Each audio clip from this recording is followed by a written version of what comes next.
Purposely. Your life, God's purpose. Listen at onpurposely.com. When we talk about technology, it isn't, well, we got to get our tech choices right the first time, every single time. It's, in our tech choices, do we trust that God is better? As promised, we are here with episode number 2. If you missed last week's, I highly suggest doing the whole pause this one, go backward, hear us talk about the whole idea of why gospel tech. And you're going to get to hear Nathan's heart behind all of it. This week, as promised, we're going to dive more into the practical application with you and your family. And you're going to want to join us all the way until the end because Nathan shares a really heartfelt reason behind why all this matters so much to him and how it really changed his life and his family's life. So without further ado, let's dive back in, Nathan. Welcome back to part 2 with Nathan Sutherland. Does that happen to you a lot? Do you ever mess up your own name? I do. This is Nathan Sutherland. I'm like, oh, come on. Yeah, the intro, the first month of recording my podcast, it was 8 to 10 attempts every single time. Like, hi, I'm Nathan Sutherland with the gospel. And the more you try, the worse it gets. So you can take. Shouldn't be hard. You can take another hard. Sutherland. You just got to hit it. You got to be on top of the th. Let's see if it can do it. Welcome back to part 2 with Nathan Sutherland. If you missed the episode previous to this one, I'd actually stop now, go back, because it helps to hear the why. Why gospel tech? Why is this needed now? Why is there actually so much hope when it comes to technology? And so go listen to that one if you can. And then this one, we're going to dive, as promised, a little deeper into some specifics just about technology, whether you've got a toddler or a teenager. I've sort of got all of that going on in my house. Our youngest is 6, and she's the baby, and I treat her like the baby, so... And then I've got a 16-year-old daughter and a son in the middle that his favorite way to unwind is to play Roblox or whatever it is. Yeah, sure. And I think the most popular thing I say in my house, my most popular phrase is, guys, let's take a screen break. Yeah, which is amazing. Like a screen break. Do you notice a difference when you ask your kids, hey, let's take a step away? I love your faces and your eyes. Can you give me your intent? Do you notice a shift when they're I notice on screen versus a off? trend. It's anger, frustration, withdrawal, upset, at first, moping around. I hear I'm bored. I don't know what to do. And then it has to be an extended amount of time. And then all of a sudden I'm like, there you are. Yeah. Yeah. Which is, so cool to be able to see in your kids, because that's really what we want to do, right? One of the major ways we know when parents come to me and go, Nathan, is my kid's tech a problem? Because as adults, we have this concern. I'll take another half step back. As adults, we have a concern that we're just kind of standing on our front lawn with a rake going, kids these days, right? Back in my day, uphill both ways. We feel sometimes like we just don't get them. And kids can feel that same, you just don't understand. This is what people do. And we do need to understand, sure, there are new ways to communicate and have fun and hang out with your friends that are very similar to what we did. They're just digital now. And there are some things that are just unhealthy. And what you mentioned, when you see your kid pivot, you see this kid who was full of life and vibrant and amazing, and now they wilt somehow because they watch that show and they come away surly, or they're on social media and they come away isolated. They come away from a video game and they're bored, right? Nothing's exciting enough. Nothing's good enough. The stuff they used to love and used to give them so much life and just bring out the best in them, they don't like anymore. And that's the stuff that I point parents to. So, I don't want to steal my own thunder. I think we'll get to it in a minute, but your story. Well, the story and how we can assess if it is a problem. Let's do it. You want to do it right now? Yeah, launch into it. So when we talk about is my tech healthy, I made a little acronym called a reset. And so I just ask parents to look at their child and then have the conversation with their child. This is not, I'll say this up front, this is not a tool to win an argument. You're not supposed to come away from this podcast and go, aha, I knew it. Instead, it's to start the next conversation. Again, my goal is to empower parents.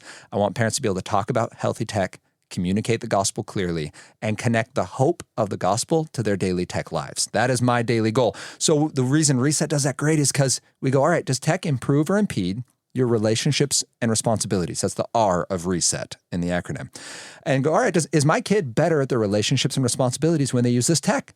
Maybe, right? They're better at hanging out with their friends. They're showing up for their sports on time. They're part of our family dinners. They're good to their siblings. They're doing their schoolwork. Their relationships and their responsibilities are locked and loaded. That's amazing.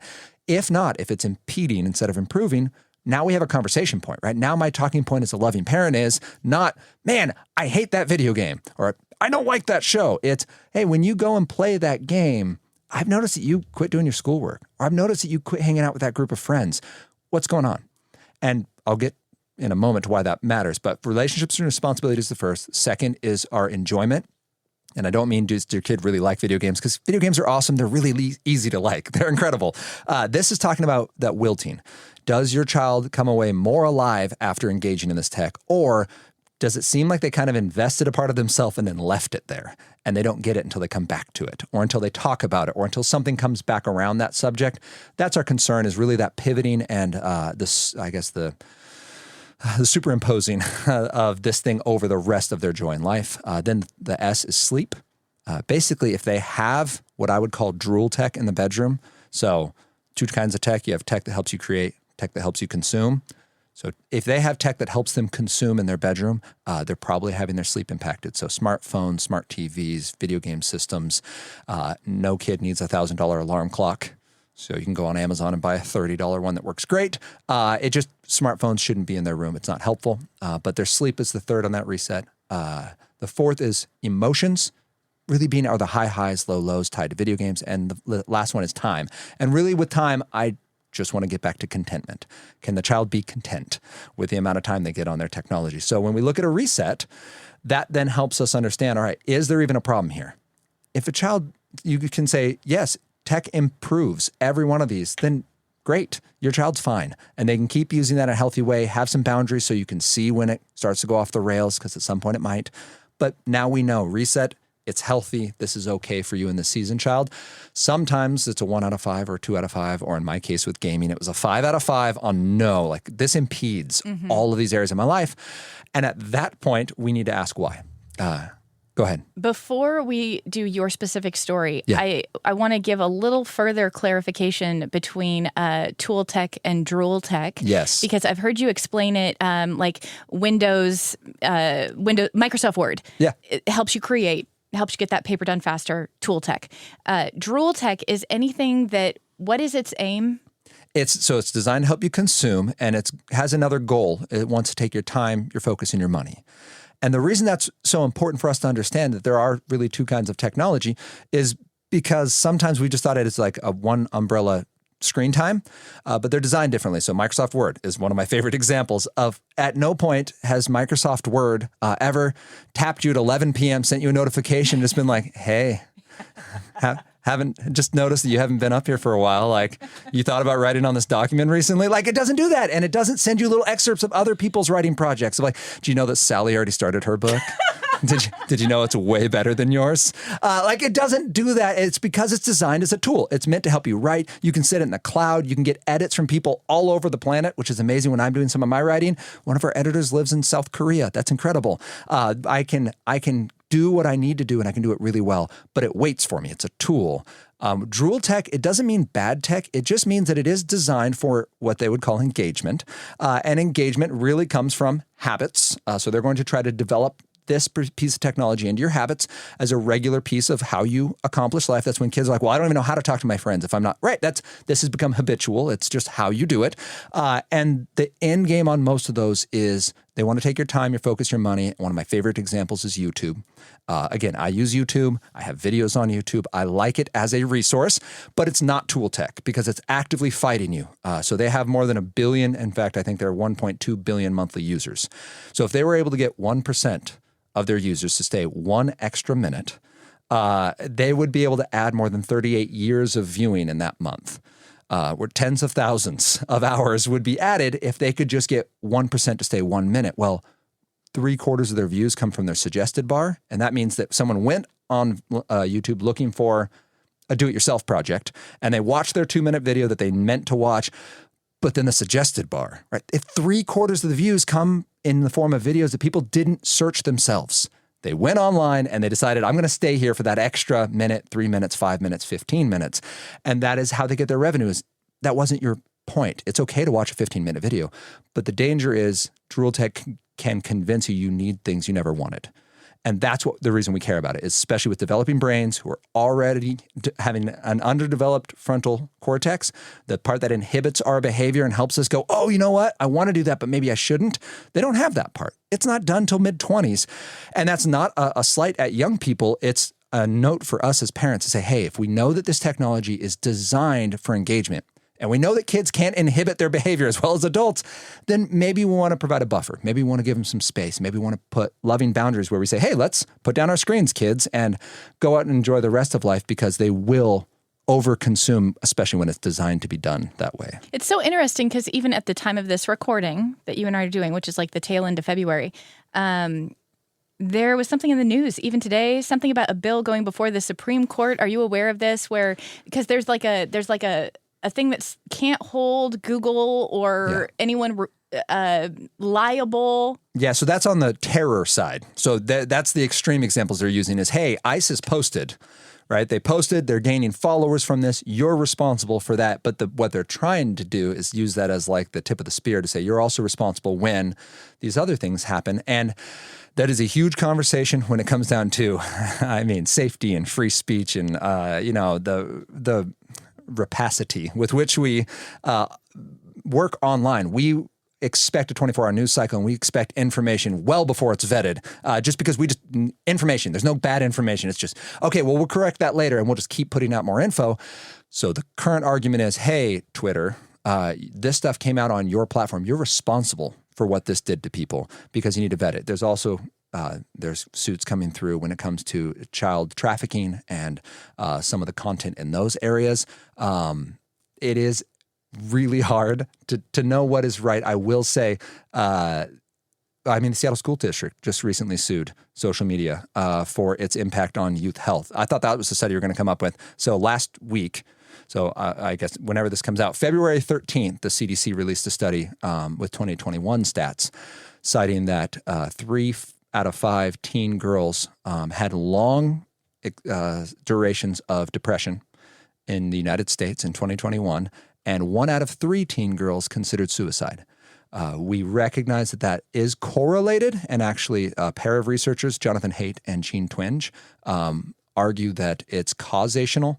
They have a 250-page Google Doc I can send you that is actively being updated, where they find more and more research saying, hey, here's what social media is doing to our children's minds. Social media specifically, by the way, this isn't television, this isn't video games that we're talking about. There's something about the engagement and then the spiral that kids go into and their desire for more engagement and belonging that drives them to a really dark spot. And then the algorithmic side of it provides them content based on how they're feeling, and teenagers don't always feel great. And so it can push them to really dark fringes really quick. So Drool Tech and Tool Tech is important to understand, because Tool Tech does not do that to us. When your kid's using AutoCAD, they're not going to get overstimulated. They're not going to get news feeds or any of those kind of engagement pieces. Drool Tech isn't necessarily bad, but it does have a goal, and it's trying to convince us that we need a habit that we didn't want. So it is important for us to recognize when we're using our own tech and parenting in a tech world. And in case you weren't aware, like, for example, TikTok, like one of the algorithm things that it can do is, as you're scrolling, if you pause, like it's scroll speed. So if you pause for just a second, it knows that. It makes a note of it. If you go backwards to go watch a video again or something, and it is smart. And I heard you say some sort of a statistic where within 10 minutes on TikTok, finish that one. Yeah, within 10 minutes, they have your profile nailed.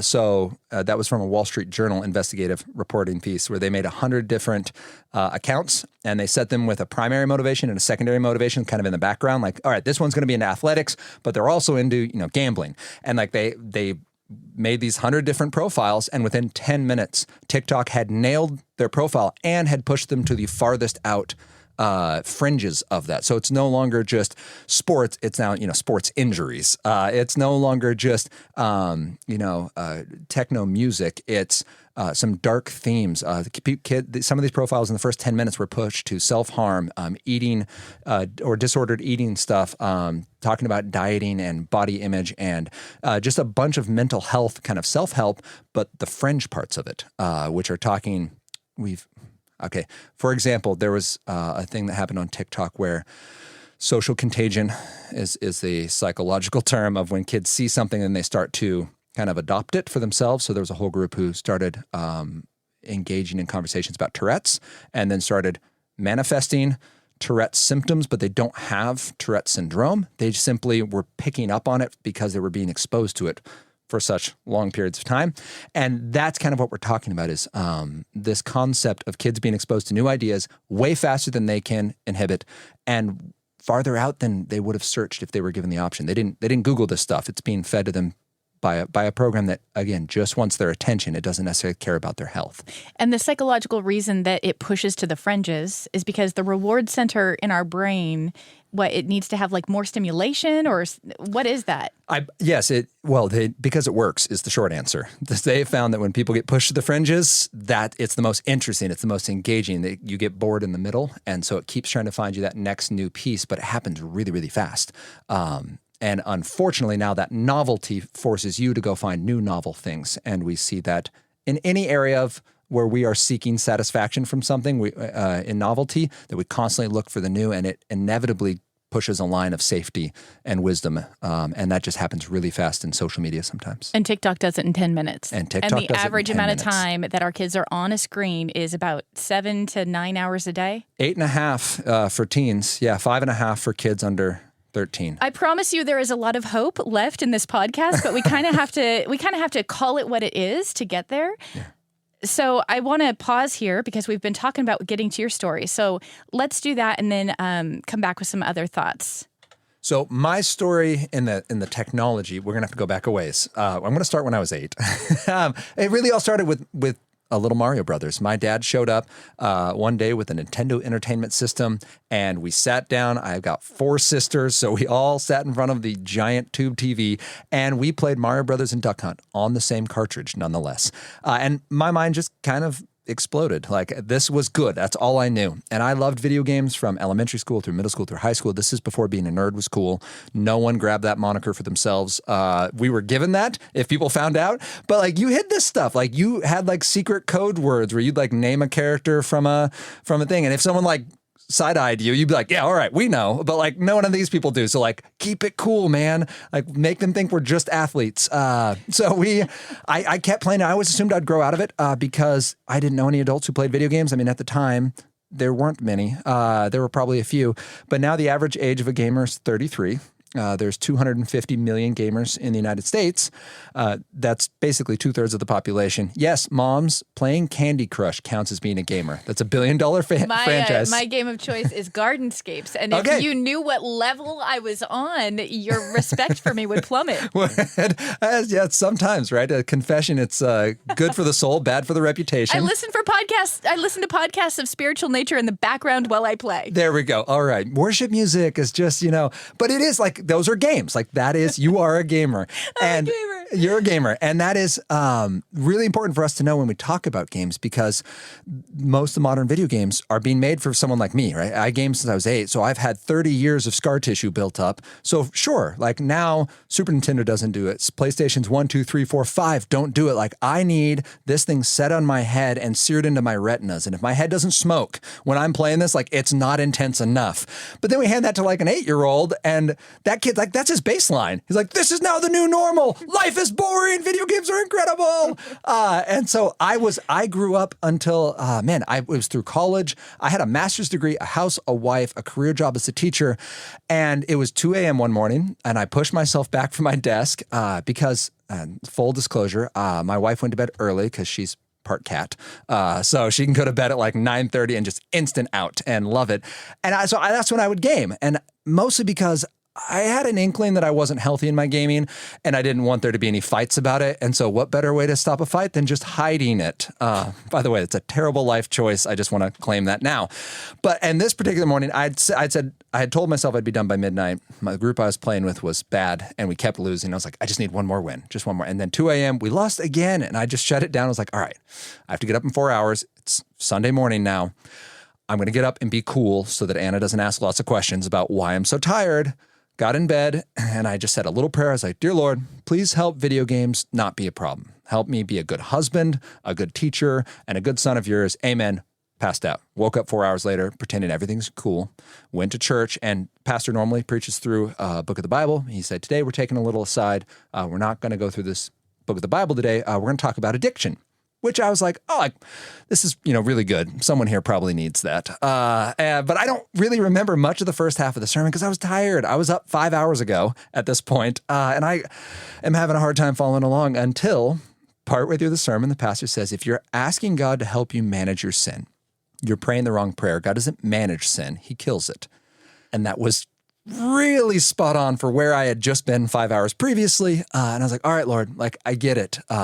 This isn't for everyone in video games, by the way. This was for me. This was an ongoing conviction that every time I'd play a video game, I at no point finished that game and said, great, video games are awesome. I'm so excited for real life. Every time I finished a video game, I went, man, that was amazing. When can I get back? When can I make time in my schedule to come back and do this again? Because this is better than my job. This is better than hanging out with my friends. This is better, frankly, at that point, I would have said this was better than my wife. That's terrible to say. I would not have said those words because I wasn't an idiot.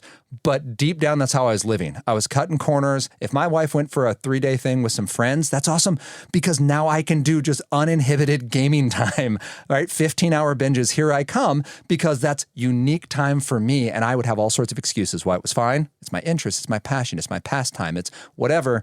But at the end of the day, there was heavy conviction. The pastor dropped this knowledge on me, and the Holy Spirit decided to light a little flame. And so that was the last day I played a video game. That was May 15th, 2011.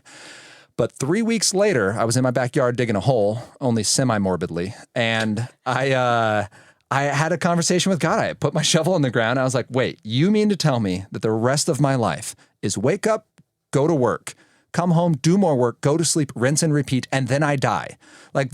This was my thing. This is what my friends do for fun. This is the reason I'm a teacher for summer breaks. I don't need to travel. I want more time for gaming, and guilt-free. I'm not ignoring anyone. I have no responsibility. I still have summer break. And God simply asked a very loving but very specific question, which is... I feel like he always does that. Right? And it wasn't even a fair one because it was, do you trust me? And I was like, why? I mean, but you're kind of skirting the point, God. What I want to know is why don't I get to play video games? And again, do you trust me? Well, what am I supposed to do instead? Do you trust me? Oh, that's such an annoying answer. Yes, I trust you, Lord, because I'm doing it. I've gone 3 weeks. It's like a world record for me. What am I supposed to do with this time? And it wasn't a specific answer. In fact, it came up in conversation as I was trying to figure out. I was like, well, I'm a teacher and I like seeing kids reach their potential, and someone at school mentioned Young Life. And I was like, I don't know, does the school have Young Life? And well, we're having an informational meeting. I was like, oh, I'll go to that. By the way, listeners, if you ever get invited to an informational meeting about Young Life, it might go something like this. There's 30 families that show up. They all introduce themselves. And at the end of the circle, I am turned to and introduced as Nathan Sutherland, Aylin Young Life's leader. I've never been to a Young Life club at this point. I've never been to Young Life camp. I was like, I do that's great and all. So that began a decade journey with Young Life, which was fabulous and amazing. I learned lots. It's great. And what I learned from that experience was, oh man, I am passionate about seeing kids reach their potential, but it even involves outside the classroom. So because my involvement with Young Life, I actually started a nonprofit, worked half-time teaching, half-time nonprofit the first 3 years. And then stepped out of the classroom for the same reason I stepped in, which was my passion to see kids reach their potential. And then started Gospel Tech because we want to see the gospel make its way into the tech lives of kids. And really, this conversation right now between you and I is only happening because 11 and a half years ago, the Lord asked me, do you trust me?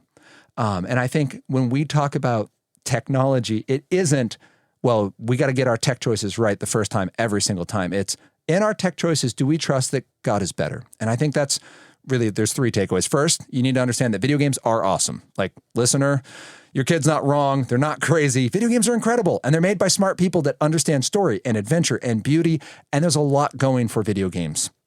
So that's just point 1. Point 2 is that God's way better. People hear this story and sometimes take away yeah, if my kid just didn't play video games, then things would be good. Or Nathan's a great dude. He pulled himself up by his bootstraps. Don't hear that. That's not what happened. I am literally that guy who went to a field and found treasure and sold everything he had. Sometimes we look at that guy and we're like, oh, he's so good. He loves the Lord so much. He gave up everything he gave up nothing. He sold his old house and his old rickety clothes, and he bought a brand new clothes and drove his brand new car up to his castle. He got treasure, a field of treasure. He got a king's ransom for a steal, right? That's what I have. I lost nothing in giving up video games. Yes, I think they're cool, but for me, they were unhealthy and they were stealing my opportunity to experience the full joy and purpose in Christ. And I would just encourage you in whatever God has challenged you on in technology or elsewhere is, do you trust him to be better than whatever that thing is he's asking you to give up? And that's the conversation when we talk about why am I working in technology? It's because I've seen the limits of technology to bring joy, and I've seen some of the confusion that comes from that. And I want to point people back to the source of hope in this, that please play video games, but don't let them steal the joy you have in Christ. Yeah, be on social media, but only let it produce the fruit of God from Galatians 5:22. Like if it's use social media and it's love, joy, peace, patience, kindness, cool. If it's the 5:19 through 21, where it's jealousy and dissension and lust and anger, then maybe that's not the best spot for you right now. Even though God can use social media, maybe it's not you at this season. And the idea is always point us back to, do I trust God? Do I believe that he is better? Did you say there were 3 points? Because I feel like you gave me 2. I got excited. Yeah, sorry. The first is that games are awesome. The second is that, well, you're not giving up anything, that God is better. And the third is just simply that question. I didn't actually say it, is do we trust him? Is just the third point of this, is asking whenever we use technology, are we using this because of the hope we have in Christ, or are we seeking hope through this thing? So are we using it from hope or for hope? It makes me think of 3 different artists that we play on the radio station here. And they had different circumstances, but a similar narrative. And I'm going to withhold the names of them because most people have heard of all 3 of these artists. But it went like this. For 2 of them, they had an illness in high school that sidelined them. And they were home one of them was home for a year. Oh my. Another one, I don't know if it was quite that long. And then the third artist was actually in a terrible car accident. And doctors were like, he'll never walk again. He walked. He'll never talk again. He talked. All 3 of them were given the gift of music in that time when they were recovering. 2 of them their dads purchased them a guitar, and they, bedridden, learned how to thumb on a guitar, and a passion was ignited in them.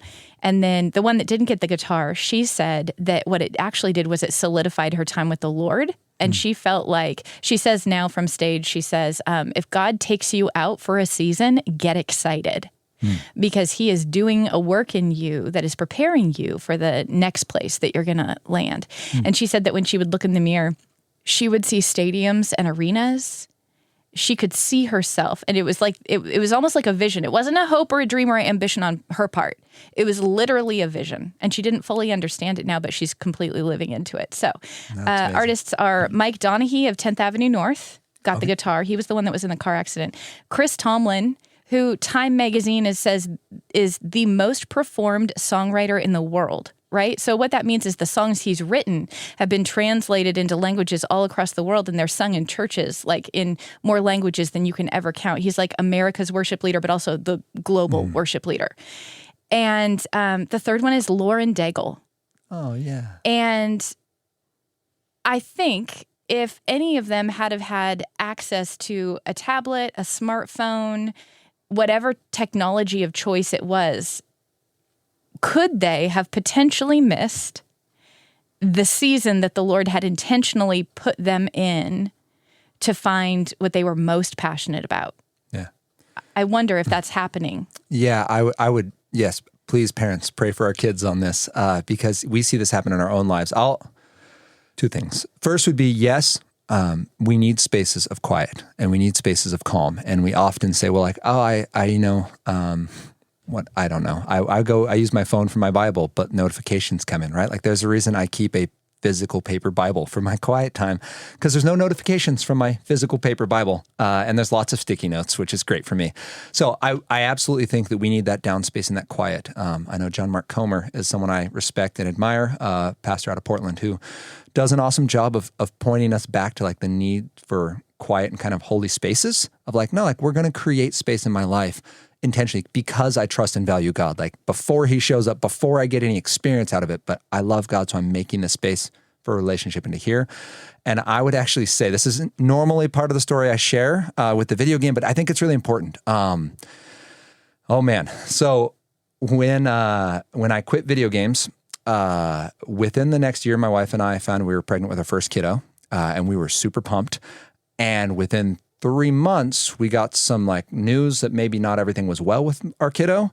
And within the next 3 months, we realized something was really off. And so this became like we're going to the doctor every week, and we don't exactly know what's going on. To the point where like when we eventually went into the doctor, we're at a Tacoma General, amazing doctors, incredible team, like some nation leading people when it comes to complicated births. At first they thought it was spina bifida, and they're like, no, it's not that. It might be a couple of these other things. They thought it was trisomy 18 for a little while. Like, we think it's a fluid sac on the brain. It wasn't that.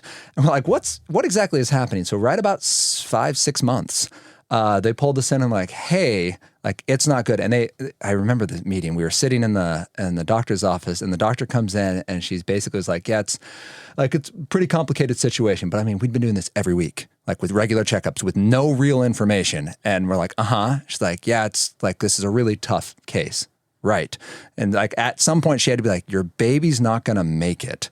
And we're like, oh, like, what is happening exactly? And so it ends up amniotic band syndrome is what it's called. Typically it happens either really early and the baby dies really early, or it makes it full term, but the baby's missing like a limb or portions of a limb. So there's 2 sacs. You have the amniotic sac on the inside and then the uteral sac. But the amniotic sac has little fibers, and they can break off, and they kind of turn into a jellyfish. They wrap around the baby. Well, he had it around his torso. So Daniel was growing, but his heart had grown and his lungs weren't developed. So he just didn't have space for both. And I promise at that point that if I still had video games as my outlet, I would have been a horrible husband. Like, best case scenario, I would have been a terrible husband. And no one would have blamed me. I mean, we were planning a birthday and a funeral for our firstborn child, and it was awful. And by the way, listeners, this isn't something where I'm like, but God is good. God is good. This situation was terrible. We're not happy it happened. We're happy that God's good, even though it happened. Full end of the story is he came early. Our family wasn't even in town because we had a planned C-section. He kept living that for the first like month and a half after, like, don't go anywhere. Like, just stay in your home. Like, this baby's coming any day. And then like he didn't show up, and we had like multiple weekly appointments. And then eventually they were like, all right, well, we need to plan for a birth. So like, let's put a C-section on the schedule. And then he decided to show up early.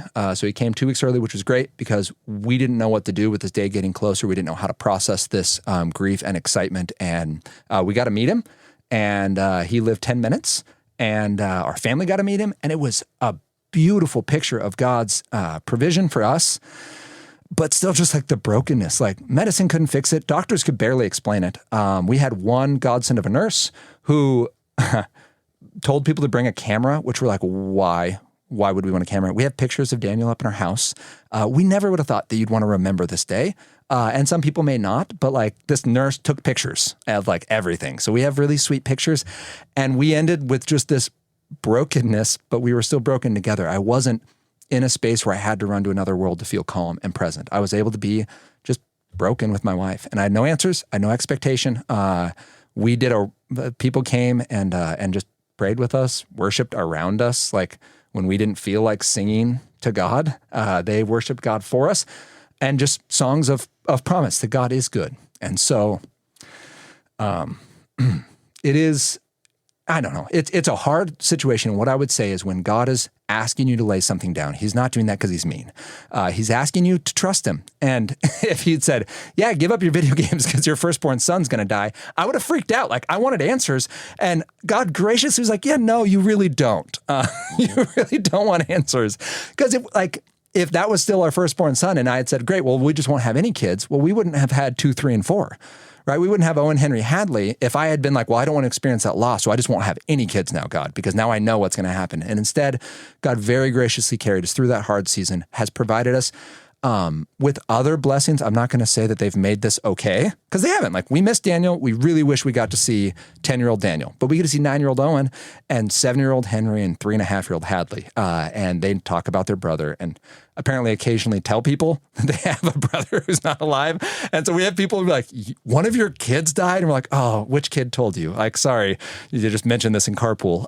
But in this story, to recognize that whether it's technology or not, the Lord is good in his requests of how he processes our journeys and what he's asking us to lay down and pick up. And for me, it was video games. And I can absolutely see in the rear view that God was providing me the opportunity to be present with my wife, because I would not have just been able to make the right decision. Even though I knew it was bad, people would have cut me slack. Like, oh, I mean, come on, man. Like, he's going through a lot right now. Like, of course he's going to handle this hard. And it still wasn't pretty, but I was able to be present and forced to go back to the Lord because I didn't have my crutch of 20 plus years to lean back on. So I can hear those stories of those musicians who saw the Lord working in that, and I've seen him work in this area, and that's part of what fanned my passion to talk about technology, because tech wasn't the problem, my heart was, but the solution, again, wasn't willpower. It was trusting God and knowing that he is still good. So honored that you shared something that you don't usually share, because it lends to the deepest part of this conversation. It's not, like you say, a checklist on healthy habits with your tablet. You know, it really goes to the deepest level, the way you were present for your wife and fully showing up for what God has for us in the identity that he gave us when you were a young kid talking in class, and all your teachers are not surprised that you've landed where you have, operating in all of your giftings fully on display, basically saying, Lord, I get one, what does Mary Oliver say, wild and precious life. Yeah. And so thankful that you would invite us in. If you want to find out more from Nathan, he has Gospel Tech. It's an incredible podcast, and he's also available to speak at live events and wonderful at it. You're absolutely operating in your gifting. Oh, thank you. Thanks so much for being here today on the Passion Meets Purpose podcast. We're going to talk again in 2 weeks, but in the meantime, if you want to do us a huge favor, obviously you know this by now, if you leave a review, it really helps others to find this podcast. It also helps us to make it better. And then you can contact us anytime at Purposely Podcasts. Until next time, thank you.